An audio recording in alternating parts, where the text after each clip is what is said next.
Hey, welcome back to Stock Talk with Eric Anthony. Hope your guys' weekend went well. I was actually recording this video a lot earlier in the day, but my son had different plans. He kept waking up as I was recording, so I figured, well, let me just try, put him down, then I'll come out. And like by the time I came out, the day had changed, and then I was like, all right, well, let's see if I could try, and I'll just hold him and then I'll just try to record. But yeah, so that didn't work out. But besides not being able to record, the day's actually been pretty good. We're actually gonna be on vacation the next few days, so I'm trying to figure out how I'm gonna probably post 1 or 2 videos throughout this week, and then maybe kind of show you a little bit of just how the trip went. Okay, so some things that I will be looking out for this week in the market will be earnings, will be the Russian-Ukraine situation, China-Taiwan situation, which we were talking about last week. And that's basically, those will be the main things that I'll be watching this week. Like always, I'll probably be checking out the price action of my, of the stocks that are in my portfolio or some of the same sectors. One interesting thing I've heard is that when you're a short-term investor, there's way more things to worry about, such as inflation, earnings, business news, recession possibilities, but more importantly, it's probably like global conflict. And that kind of brings me to my next point. But with global conflict, as we are experiencing right now, they say as a short-term investor, that is something that you are probably more concerned about, and it will probably affect you more than being a long-term investor. I agree with that to an extent. But at the same time, I think if you're a long-term investor and you are trying to continue or position your plays, I think it's advantageous to monitor the market and have an understanding of these things, because I think it helps prepare you for what's to come. And so when you look at the market and you see things going down and nothing's wrong with those businesses, then I'd rather be prepared to see what's going on, because then you can figure out, oh, maybe I'll buy some more on the way back up for something new, or maybe you see something that you thought, oh, that's way too expensive or just kind of out of my price range to get into, and then you have these things come up that kind of present an opportunity to get some new stocks into your portfolio and ultimately increase your equity. That's why I enjoy monitoring the market the way I do, but at the same time always understanding in the back of my mind, not really going to sell, but if anything, I will be buying more. It just kind of depends on how I'm going to buy and what I'm going to buy, because usually we'll just say just keep buying into, I don't know, Palantir, right? Cool. But if I know that NVDA has a possibility of being greatly affected by this Taiwan-China situation, and even with their great earnings and they're just getting, pushed down, right? If I know that that is going to come up, maybe it's in my best interest to keep up on the global conflicts. According to Reuters, China has placed Lockheed Martin Corp and Raytheon Technologies Corp under sanctions over arms sales to Taiwan, the government had said on Monday, and this is at least the 3rd time it has announced punishments against the U.S. companies. The sanctions are countermeasures against the two companies over $100 million February 7th arms sale that undermined China's security interests, seriously undermined China-U.S. relations, and peace and stability in the Taiwan Strait, according to Foreign Ministry spokesman Wang Wenbin. The United States does not sell weapons to China. However, the United States is bound by this 1979 Taiwan Relations Act to provide Taiwan with the means to defend itself, and the United States weapons sales always attract China's anger. China has, over the past 2 years, stepped up its military and diplomatic pressure against Taiwan, whose government says it wants peace but will defend the island if attacked. China regularly says Taiwan is the most important and sensitive issue in its ties with Washington, which are also strained over trade and human rights disputes. Okay, so I just want to kind of bring that to your attention regarding China and Taiwan. And again, if you understand that situation and then you have an understanding of NVIDIA or TSMC, Taiwan Semiconductor Company, and you know that these sanctions have just been placed on them, remember, Taiwan controls about 60% of all manufacturing of semiconductor chips. These semiconductor chips are in almost every electrical device out there. Not only are they in all these devices, they're also necessary in the machines that create these devices. So with the pandemic kind of coming to an end, we all remember that had brought a chip shortage, and that chip shortage kind of bled over to where we're at now, especially with the supply chain issue. So you kind of mix that in with sanctions that China are putting onto Taiwan, and if there's for any reason that the manufacturing can be affected, that will play a huge role in the short term on some of the main chip maker stocks out there. So that's why I've been monitoring that situation pretty closely, because I've known well, not I've known, but as I had mentioned last week, the Winter Olympics have been going on, and it probably wasn't going to be in the best interest of China to place anything or do anything while that was happening. Well, the Winter Olympics ceremonies ended on February 20th, and on February 21st, today, the sanctions have been put into place. So now you have that going on, and then you also have the Ukraine-Russia situation that has basically been on full display for the past like 2 or 3 weeks, or just been gaining more and more steam, right? Especially as they've gone to their summit. And now, Putin recognized the independence of the 2 breakaway regions of Ukraine. So with that recognition came, almost immediate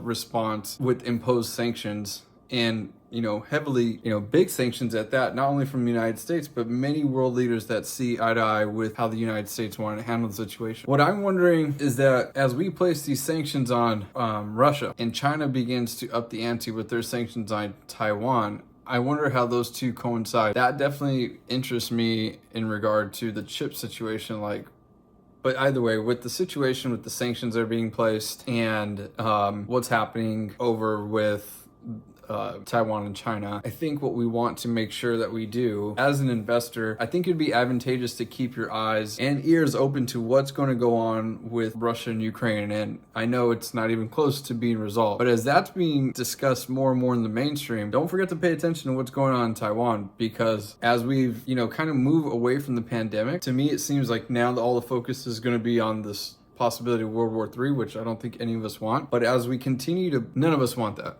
But I think what is important is to just, as we pay attention and hear the stories of Russia and Ukraine, be prepared to start hearing about China and Taiwan, hopefully after that situation resolves itself. And what I mean by this is that I think the next 2 to 6 to 8 weeks can be very, very choppy, because remember, in March, the Fed talks too, and we'll probably get our first rate of interest hikes. And I think we're just gonna start learning, or not learning, but we start to realize that, fiscal and monetary policy is very important, but so is foreign policy. And it's kind of just interesting to see all these things moving at the same time in different directions, but all kind of correlating with one another. And I think as an investor, it's important for us to just be mindful of that, whether you're short term or not. And as you do, and you just might be able to get some good deals. I think that's how you want to play it. Obviously, we want the best for everybody in general. I think it would be smart to just mentally prepare yourself for a sea of red. Be careful for bull traps, and be prepared for some sale opportunities for some of your favorite stocks.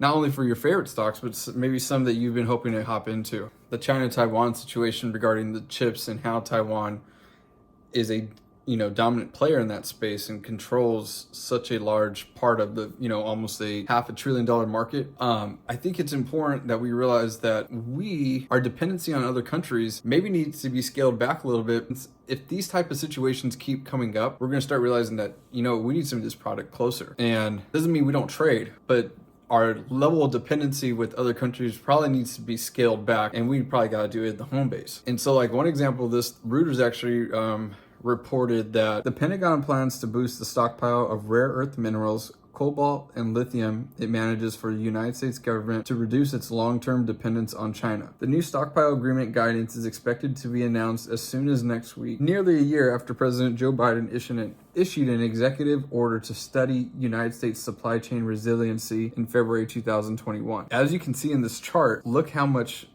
China lithium carbonate actually manages. So when I heard that news, the first thing that kind of came to mind was ABML, and they actually just kind of released some news too. So here's a few highlights: $42 million cash on hand and 1.8 million prepaids and deposits, an 80% decrease in operating costs, and a 90% decrease of shares issued for services. So I'm pretty pumped to hear that kind of news regarding ABML. Now, unfortunately, with the global conflict that we keep hearing about right now, I think that can maybe get in the way of some price action, especially if you were trying to swing it. I wouldn't do that. But if you do have a high conviction in such a company like ABML, then, keep that in mind, that you might see it on a really big dip, but that doesn't mean that things aren't going in the right direction for the company. And like I always say, the stock is not the business. And so when you hear these type of agreements, of course, it's not going to happen overnight. But as we've been seeing the construction of the, we've been watching the process from plans to now to the laying of cement to walls going up, and now as that construction's happening to an increase in land, and then you get this news, these are the kind of reasons why I enjoy investing in general. I like seeing the process from the ground up. Mind you, I know that not every company is going to make it, but that's the fun part in doing, your due diligence and watching kind of the inception of an idea into where it goes. So getting back to like things that I'll be watching this week, it will be the new stockpile agreement. We'll be reviewing how this Ukraine-Russia situation keeps going. Kind of don't let the hoopla get to you. One thing that jumped out to me regarding the Russia-Ukraine situation in general was that, according to Wells Fargo, the impact of a Russian-Ukraine escalation on global economic growth would likely be minimal. They note that Ukraine's annual GDP is approximately 180 billion, which equates to about 16 weeks of Walmart sales. So again, as you see your favorite companies and their stocks just kind of get blasted through, just keep in mind where they're at as a business. Kind of keep that example I just said in mind, because a lot of the companies will be affected in the short term, but that doesn't necessarily mean that the businesses aren't thriving or doing well. And again, like I told you last week, just kind of look around you and just see what is what's everything like? Are people out? Are people spending money? Or, like I said earlier, we'll probably get an increase on gas, but as long as you're seeing the economy moving, that's always a good sign too, as a long-term investor or as a possible investor in the future. For all my ALPP people, on February 24th, we should be getting news. According to NASDAQ, we should be hearing about their earnings as well. So again, I hope that as I bring you this information, that some of it helps you with regard to what to expect, how to maybe manage some emotions, and more importantly, how to prepare yourself for some plays, as I think some of these prices are going to get pretty good. All right, well, anyways, like always, thank you so much for hanging out with Stock Talk with Erik Anthony, and I'll see you mañana.